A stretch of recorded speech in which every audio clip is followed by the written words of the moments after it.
Gandang umaga po, muli ang inyong lingkod, si Chef Roy. Kumusta po kayo lahat? Pagpapalain po kayo ng Diyos. Shout out po sa lahat ng makakapanood ng video ko ito. Ngayon po ay December 27. Ay, tapos na po yung pagdiriwang natin sa Pasko. Okay? Sabi po ng iba, sana araw-araw de Pasko. Tama naman po yung kailangan ipagdiwang natin yung kapanganakan ng ating Panginoong Hesus. Kahit na walang nakalagay sa Bible na December 25. Wala po tayong mabasa sa Bible na December 25 pinanganak ang ating Panginoong Hesus. Pero pagdiriwang din po natin kasi hindi alam kung ano talagang anong buwan, anong pizza. Wala naman talaga nakasulat doon sa Bible. Kaya kasi naman hindi ka magdiwang, kawawa naman. Wala kang Pasko. Kaya para makumpleto ang pagiging Kristiyano natin, pagdiwang natin ang Pasko.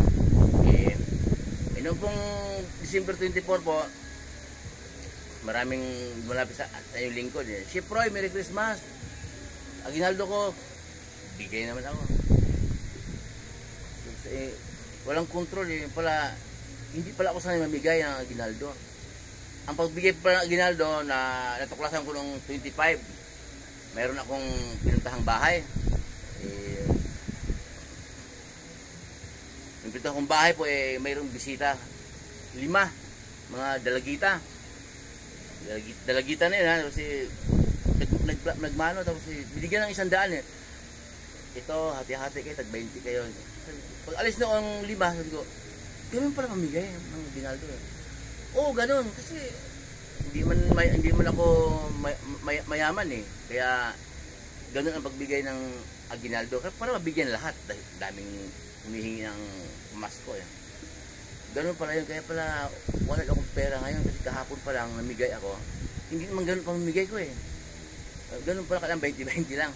Pero nung December 25 po, may nagmamano sa akin, mga pamangkin. So, nakakilala ko, Chef Roy, Merry Christmas, Aguinaldo ko. Wala na akong mabigay, sabi ko. Pinatong ko yung kamay ko sa ulo niya. Pagpapalain ka ng Diyos, ilayo ka sa lahat ng kapahamakan, ilayo ka sa lahat ng sakit. Nalungkot siya. Walang pera binigay Pero, kayo po mag-isip, pero tutuusin, napakaganda ng regalo noon. Kung ako ang bibigyan ng regalong gano'n, halimbawa, alam ko yung tao na naghayag ng salita ng Diyos, kasi ang paghayag po ng salita ng Diyos, hindi po yun na pag-aaral sa school. Kahit na engineer ka, kahit na general ka, administrator ka, chief justice ka, kahit gano'ng katalino, hindi mo alam yun. Mamilisok mo ka lang. Kasi nga, hindi mo alam yun. Kasi sa school, hindi tuturo yun.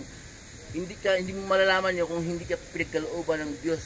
Yung Diyos mismo ang magbigay sa iyo ng karunungan para matuklasan mo ang salita niya, ang karunungan ng Diyos.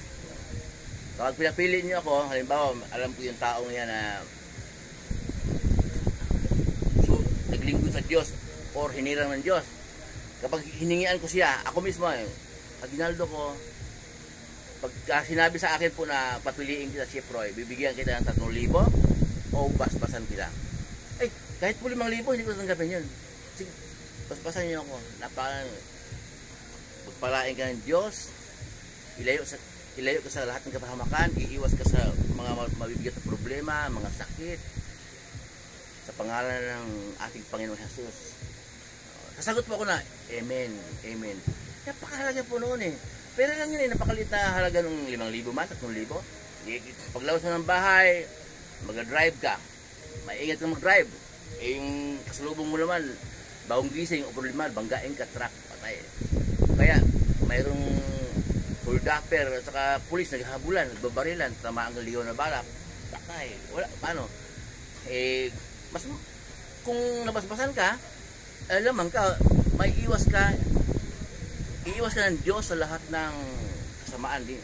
Hindi ka dadalawin ng lahat ng kahit anong klaseng kasamaan. Biblikal po yun. Kapag ang tao na nakiusap sa Diyos, ang taong naglingkod sa Diyos at umirang ng Diyos, nakiusap sa Diyos na yung taong yan palakasin at maliwanagan ang kanyang isipan dahil bigatan siya sa kanyang problema, tulungan siya ng Diyos.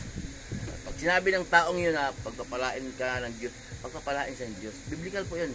Kaya napakalaking bagay po na tayo po ay makontento kung ano po yung kaloob sa atin ng Diyos. Huwag tayong ganong maghangad ng pera. Muli po yung lingkod, si Chef Roy. Pagpapalain po kayo ng Diyos, ingatan kayo ng Diyos, samahan kayo ng Diyos kahit saan kayo pupunta. Mga trabaho pesukan ninyo, kahit anong negosyo, pinagkakitaan nyo sa buhay ayon sa kalooban ng Diyos.